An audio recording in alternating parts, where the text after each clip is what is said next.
The woman tied her boyfriend in the bathtub and glued his lips shut, pinching them tightly to seal them. Then she took out expired cola and milk and slowly injected them into his veins. Seeing his expression of enjoyment, the girlfriend was delighted. But she felt she wasn't being virtuous enough, so she began to sew on his lips. The pain brought him back to consciousness. He then knocked on the landlord's door, borrowed a box of matches, and dripped a lit candle on his body. Even though he was in excruciating pain, he couldn't cry out or resist. Finally, the woman took a knife and dismembered him piece by piece, stir-frying them in a pan.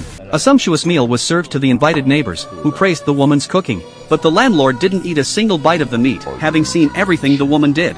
His name was Uncle De, and his biggest hobby was spying on his tenants. He installed hidden cameras in all the rooms he rented out, and sat in front of the monitor every day, admiring the sight of 6 people. The first tenant's every move. The first was a divorced man named Lao Wang and his daughter. They seemed to be a harmonious couple, but Lao Wang looked at his daughter with a strange look in his eyes. The second tenant was a special couple, Xiao Shuai and a man with glasses. Both were misophobes. Their toothbrushes had to be kept separate, and their blankets were spotless. The third tenant was a homebody who always fantasized about being able to teleport with his mind. The fourth tenant was a single, white-collar worker who often brought different men home. Whenever this happened, the fifth tenant, De Zhuang, would sit on the floor with a stethoscope and eavesdrop on her private life. The landlord knew all about these people's habits, but he knew nothing about the woman downstairs, Lisa. His room was filled with suitcases, but he had never seen him take anything out of them.